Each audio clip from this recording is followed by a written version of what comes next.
I wish I could say that I hate to see it, but I don't hate to see it. I absolutely love when pandering agencies, in this particular case Netflix, fall flat on their face in their pandering. I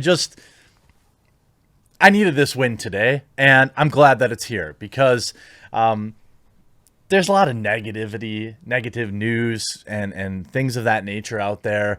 And it's just nice when everyone can just kind of, put their arms around each other and point and laugh at something. This is something that the LGBTQ community has soundly rejected.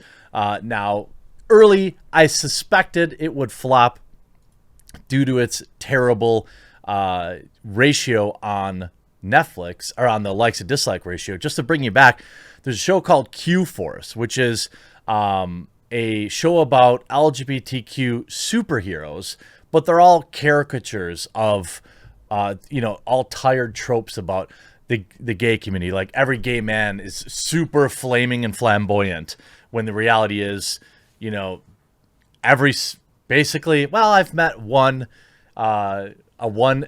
gay man that himself would admit he is of the flaming variety. Love you. Awesome dude to hang out with too. Always a lot of fun. But most gay men that I've met you wouldn't know, obviously, by it. Just normal, regular, everyday people. Shocking. I know Hollywood would make them all like James Charles, but the reality is they're more like you or I than anyone else, or than that. But we have Q Force. 4,000 upvotes to 10,000 downvotes. Top comments. I feel like Q Force is like the only thing uniting gay people and homophobes. This is the world's most elaborate slur. I bet the villain's name is Straight, and the group he sends will be super straight. I feel like this is the LGBTQ equivalent of those old racist cartoons that have overwhelmingly untrue black stereotypes. This trailer, was better than the first one, but considering the first teaser was nothing more than a dumpster fire, that really isn't saying much. I'm gay and this makes me feel homophobic. Oh my god, another trailer to react to. I'm assuming that's a reaction channel. The name Q Force is at least marginally better than the Marvel thing naming their first non-binary characters Snowflake and Safe Space. So you had a feeling, right? You had a feeling that the show would be terrible. Well, now the reviews are in, and even BuzzFeed says that it's just ain't it. I'm sorry, this just isn't it. Weighed down by derivative characters, dull gags about queerness, the latest Netflix comedy is a hit or miss. Back in June, during the last weekend of Pride Month, the streaming giant released a teaser for the show about a diverse group of LGBTQ spies, an obvious attempt to get queer people hyped for the series. Hey, Twink, Agent Mary says excitedly in the opening. Oh, hey, girl, Twink responds. That's my job, daddy. Some Twitter users blasted the 40-second clip and said it showcased characters who leaned into the harmful and outdated stereotypes about queer people. Yes, because gay people love to be portrayed in a way that the whole personality traits revolves around being gay. Now, excuse me, still fighting a bit of a fall flu cold. Here's the reality.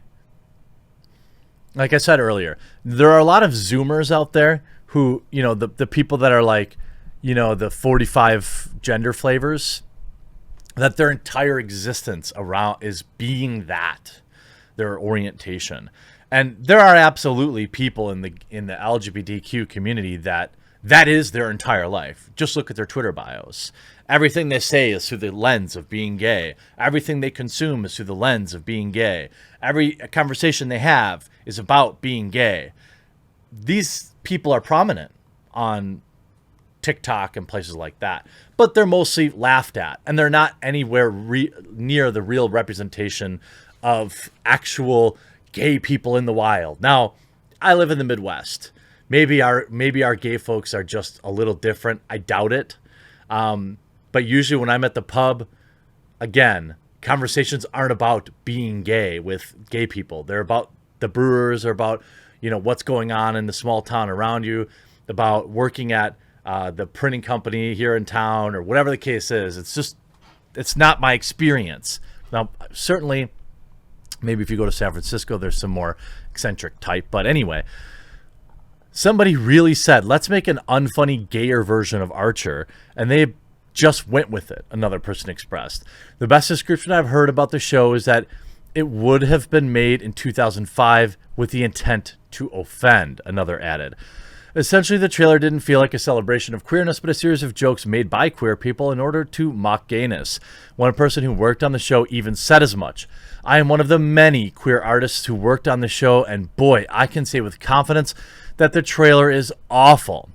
Animator Alana Train said amid the furor, their own people on the show turn against it.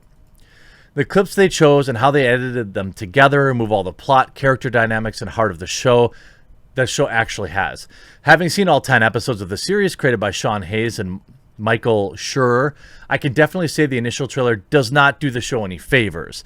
Hayes first stole our hearts with iconic character Jack McFarlane in the late 90s on Will and Grace. Oh, that's who it is. Okay. While Schur, who has produced some of the most memorable comedies in recent years, including The Office, Parks and Rec, and The Good Place, but unfortunately Q4 simply isn't good. And the few laughs that it did manage to escape my mouth as I watched weren't nearly hearty enough to make me love it. Though the show has some charm, it's weighed down by uninteresting characters, dull jokes, which really are just random utterances of pop culture trivia like names of actors, singers, or certain films. And though the show tries not to make its rainbow coalition of spies textbook stereotypes, it doesn't completely succeed, especially when it comes to the queer women characters. Spoiler ahead. Well, yeah, I mean, it's almost like we've been saying this about comic books for years, that you can't just make a character gay and expect them to be interesting. That's not how it works. That might have been true in the 90s. Like, seriously, it might have been true in the 90s. But it's 2021. You got to come with a little more than that. I mean, every major media outlet, if you watch mainstream news or comedies, you would think that 30% of the population is LGBT. Okay, so like it's mainstream culture now. No longer is it heroic to come out. Now you have to do it on TikTok, and you have to make up some weird title for yourself in order to get attention. So you have to do more.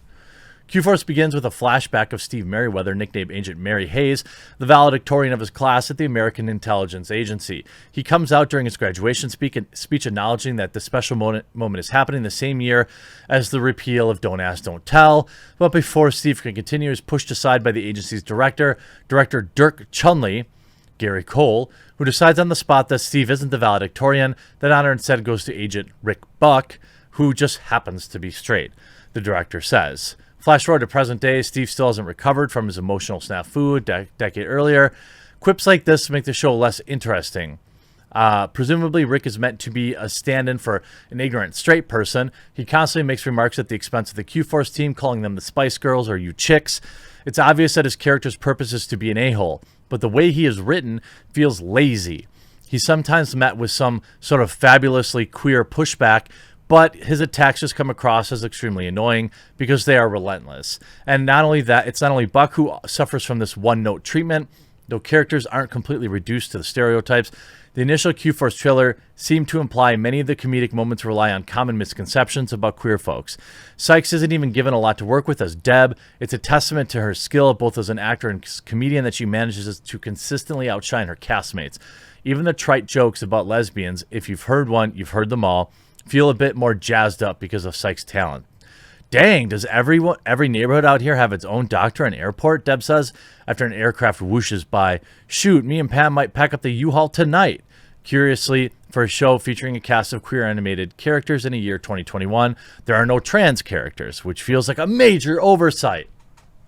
So, not only is the show unfunny, but it's not woke enough, and the cast themselves have come out to say it sucks. At least the trailer. While Q-Force isn't as egregious as one may have been led to believe, certainly it isn't great either.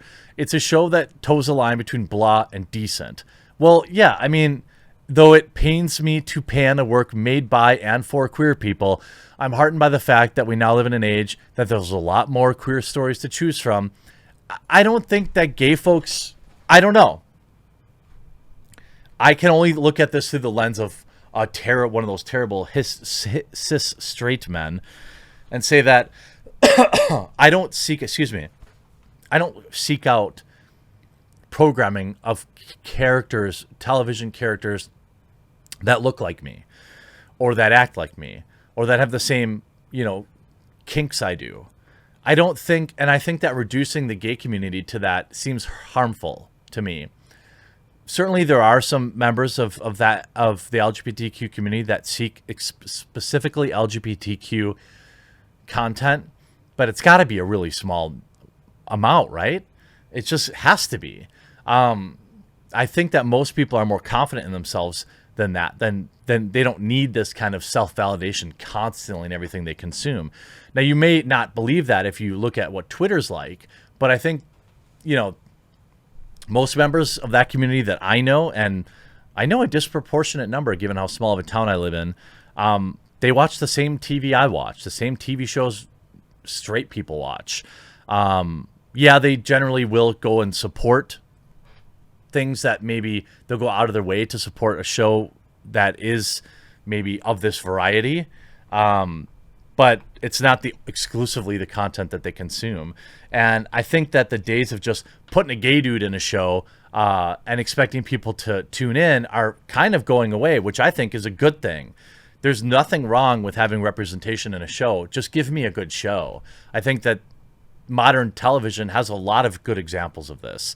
I mean, Brooklyn Nine-Nine used to have this. Now it's trash. Should have ended 2 seasons ago. But, I mean, the show is hilarious. It's diverse. It touches on here and there on, modern day issues, but it doesn't get too preachy. Although, again, like I said, with the exclusion of the most recent season. But I think they were feeling a lot of guilt because they portrayed police officers as decent human beings, and they had to quickly cancel that to get their cred back in Hollywood. Anyway, hope you enjoyed this video. We'll talk to you again real soon.